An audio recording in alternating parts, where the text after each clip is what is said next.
WE1911 silver para kay Boss Van. Okay, so ito yung box niya. May kasama siyang manual. And then nagpasama na rin si Bossing ng dalawang gas at saka isang BBs 0.23. So yung unit is metal slide, and then metal na rin yung frame. May thread yung outer barrel for accessory attachment. Then single stock yung magazine, around 19 rounds. So ito yung safety niya. And then ang price niya is 6,400.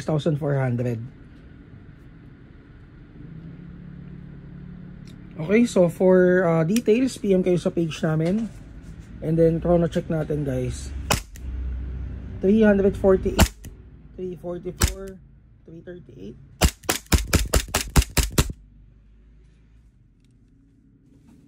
So for more details, PM kayo sa page namin, Mavs Hobby PH.